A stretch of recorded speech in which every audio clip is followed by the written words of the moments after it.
दीनू एक लालची आदमी था जो कि हर वक्त पैसे की हवस में रहता था और सिक्के जमा करता रहता था। उसको सिक्के जमा करने का बहुत शौक था और कहीं भी जाता अपने सिक्कों वाली थैली को साथ लेके जाता था। एक दिन दीनू किसी काम की गर्ज से दरिया के पुल के ऊपर से गुजर रहा था कि अचानक से दीनू का पाँव फिसला और वो दरिया में जा गिरा। पानी में गिरते ही कुछ देर के लिए दीनू अपने होशो हवास खो बैठा और उसको समझ ही ना आया कि उसके साथ क्या हुआ है। वो दरिया की बल खाती हुई लहरों के साथ काफ़ी दूर तक आगे चला गया, लेकिन जल्द ही दीनू ने अपने आप पर काबू पा लिया और इस मुश्किल हालत से निपटने की कोशिश करने लगा। और वो तैरना जानता था, लिहाजा बड़ी तगदो के बाद वो दोबारा पुल पर वापस आ गया।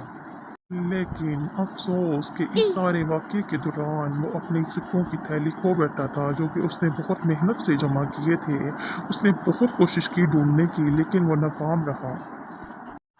आखिरकार उसके जहन में एक आइडिया आया और उसने ऐलान करवाया कि जो कोई उसके सिक्कों की थैली को ढूंढ कर लाएगा, वो उससे में से 10 सिक्के उसको इनाम के तौर पर देगा।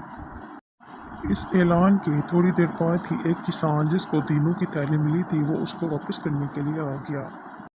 दीनू अपनी सिक्कों वाली थैली देखकर खुशी से फूला न समाया, लेकिन जब किसान ने अपने इनाम का मुतालबा किया तो दीनू ने साफ इनकार कर दिया और कहने लगा कि इसमें अंडे के साइज़ का एक मोती था, वो तुम पहले ही रख चुके हो, लिहाजा अब मैं तुम्हें कोई इनाम नहीं दूंगा।